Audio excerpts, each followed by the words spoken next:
अस्सलाम वालेकुम तमाम भाइयों को, सुनने वालों को अस्सलाम वालेकुम। आज का प्रोग्राम इलेक्शन कमीशन के फ़ैसले के ऊपर है। तो तनकीद नहीं है, जस्ट एक क्लियरेंस है, क्योंकि अभी बहुत सारे मीडिया चैनल्स के ऊपर मुख्तलिफ बयानिए गर्दिश कर रहे हैं, बहुत कन्फ्यूजन पैदा हो रही है।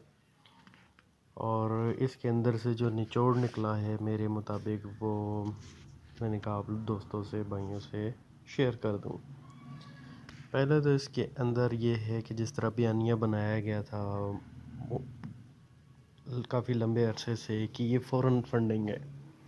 तो इस आज के फ़ैसले से ये तो कंफर्म हो गया कि ये फ़ॉरेन फंडिंग नहीं है।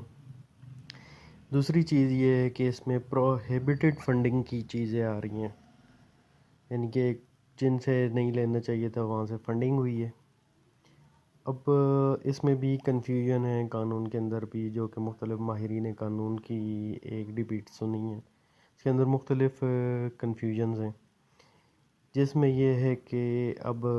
इलेक्शन कमीशन के अपने फ़ैसले के अंदर है कि इमरान ख़ान ने डायरेक्ट नहीं लिया, इनडायरेक्ट उनको डोनेशन दिए गए, ये पार्टी फंडिंग हुई है। अब उसमें सबसे मेन चीज़ आती है कि आपको अगर कोई थर्ड पार्टी कलेक्ट करता है, कोई फंक्शन अटेंड करता है, ये कॉन्सर्ट कराता है, क्रिकेट का कोई मैच होता है, वो इंडिविजुअल अपने तौर पे वो करा के उससे जो इनकम आती है वो डोनेट कर दे, तो उसमें अब मेन मसला यही है कि डिफरेंट अकाउंट्स होल्डर्स जिन्होंने मुख्तलिफ़ तरीक़ों से पैसा जमा किया,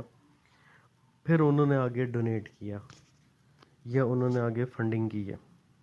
अब इसमें कानून मज़ीद वाज़े होगा, मज़ीद फ़ैसला आएगा, मज़ीद उनको नोटिफिकेशन इस चीज़ की जारी की गई हैं कि इन 16 अकाउंट या 15 अकाउंट जितने भी हैं उनकी आप तफसीलात पेश करें, उनकी तफसीलात सबमिट कराएं। अब इसमें एक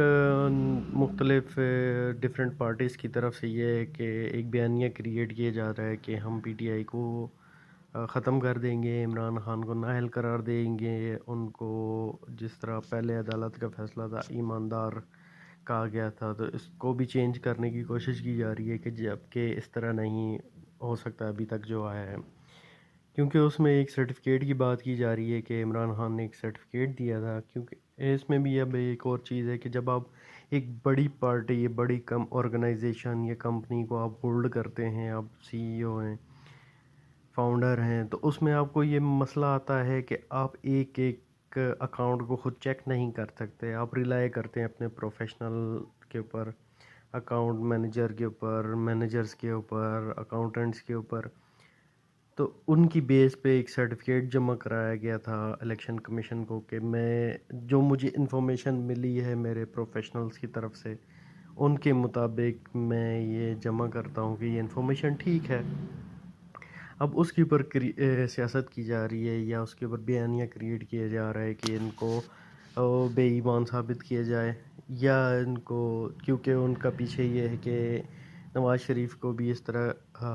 किया गया था कि बेईमान या उनके अंदर सिंसियरिटी नहीं है, या इस तरह का जो बयानिया उसके मुकाबले में ला के खड़ा किया जा रहा है, जबकि इसका कम्प्लीटली डिफरेंट है। मियाँ साहब या दूसरे जितने के ऊपर भी आता है, मनी लॉन्ड्रिंग भी लगाने की कोशिश की जा रही है, उसमें यह है कि मुल्क से बाहर पैसा गया है, जबकि इमरान ख़ान की सूरत में फ़ंडिंग पाकिस्तान के अंदर आई है और आई भी लीगल बैंक्स के थ्रू है। अगर आप ये कहते हैं कि स्टेट बैंक ने इन्फॉर्मेशन दी है, इसका मतलब है स्टेट बैंक के खुद के थ्रू सारा पैसा पाकिस्तान के अंदर आया है, तो उसमें आप ये नहीं कह सकते कि हमें आज पता लगा, हमें कल एक हफ़्ते पहले पता लगा, हमें फाइनेंशियल टाइम ने बताया है, पहले लोगों को पता ही नहीं था, तो ये फाइनेंशियल टाइम ने बताया कि इमरान ख़ान ने चोरी की है। जी नहीं, ये गलत है,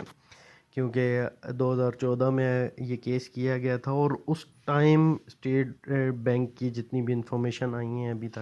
अभी तक की, वो यही बता रही हैं कि पैसा स्टेट बैंक के थ्रू का, क्योंकि अगर स्टेट बैंक इंफॉर्मेशन दे रहा है तो इसका मतलब उसके थ्रू डील की गई है, उसके थ्रू पैसा मंगवाया गया क्या। तो इसमें ये बात तो कंफर्म होगी कि लीगल पैसा है, आया लीगल है। अब अर्न कैसे किया गया वो एक डिफरेंट है, उस मुल्क के अंदर क्या रूल्स हैं, ठीक है, तो उनको देखा जाएगा। लेकिन अभी तक जो सामने आ रहा है कि इमरान ख़ान या पीटीआई बहुत क्लियर जा रहे हैं और बहुत सही जा रहे हैं, क्योंकि उसमें इनके ऊपर कोई भी इस किस्म की نہیں ہے. فورن فنڈنگ میں تھرڈ پارٹی کے اوپر بات آ گئی ہے. تھرڈ پارٹی اب جہاں سے مرضی پیسہ لے, وہ اگر ہمیں دے رہی ہے یا پی ٹی آئی کو دے رہی ہے یا مجھے یا کسی چیریٹی کے کسی یتیم خانے کو دے رہی ہے, تو اس میں اس یتیم خانے یا اس آرگنائزیشن کا قصور نہیں ہے. مین چیز آتی ہے کہ وہ کس سورس کے تھرو آپ ان سے جا کے بیٹھیں, ان سے جا کے چیک کریں, یا ان کو آپ سزا سنا سکتے ہیں اگر ان کے پیسہ اللیگل ہے. آپ جن کو ڈونیٹ کیا گیا ان کو نہیں کچھ کہہ سکتے, جہاں تک میری اب یہ سمجھ آ رہی ہے. اگر فائنینشیل ٹائم کے اوپر ہی بات کرنی ہے تو اس میں تو 2017 میں اسی فائنینشیل ٹائم کے اندر تھا کہ عارف نقوی صاحب نے $2 کروڑ کے الیکٹرک کی کوئی ڈیل تھی شاید, تو اس میں انہوں نے باقاعدہ فائنینشیل ٹائم نے نام لے کر لکھا گیا تھا نواز شریف اور شہباز شریف کو $2 کروڑ ملے ہیں. اب $2 کروڑ زیادہ ہوتے ہیں یا کچھ ملین زیادہ ہوتے ہیں وہ آپ خود دیکھ لیں, ٹھیک ہے. یہ 20 ملین ہے, اور شاید عمران خان کے اوپر فائنینشیل ٹائم نے جو بے ضابطگی کا لکھا تھا وہ صرف 2 ملین یا 3 ملین تھا. تو 20 ملین اور 2 ملین کے اندر مجھے تو بہت بڑا فرق لگتا ہے, پتہ نہیں عوام کو لگتا ہے کہ نہیں ہے. تو دیکھیں اب نیکسٹ ہیئرنگ کیا ہوتی ہے اور کس طرح اس کو لے کے چلا جاتا ہے. جس طرح ابھی شو ہو رہا ہے کہ باقی یہ جو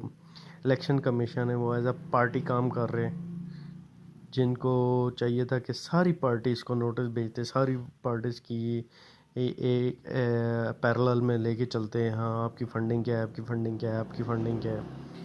جبکہ ایسے بھی ماضی میں مثالیں ہیں جن کے اندر کلیئرلی کہا گیا تھا کہ وہ انڈیا سے بھی لے رہے ہیں, اسرائیل سے بھی لے رہے ہیں, اسامہ بن لادن سے بھی لے رہے ہیں. ان سب کو چھوڑ کے ایک اس کے اوپر فوکس کیا جا رہا ہے, تو اس سے یہ بھی ظاہر ہو رہا ہے, ابھی صحیح ہے کہ نہیں, لیکن ظاہر یہ ہو رہا ہے کہ وہ گورنمنٹ کے انڈر رہے کہ ایز اے پارٹی کام کر رہا ہے الیکشن کمیشن. تو جو بھی ہو پاکستان کے لیے بہتر ہو, اللہ تعالیٰ پاکستان کو قائم و دائم رکھے, اور جو کچھ بھی ہو پاکستان کے لیے بہتر ہو, اور اللہ تعالیٰ اس پاکستان کو ترقیاں دے, کیونکہ یہ ہے تو ہم سب ہیں. اور دشمن عناصر یا ایکٹیویٹیز کو اللہ تعالیٰ تباہ و برباد کرے. آمین ثم آمین. السلام علیکم.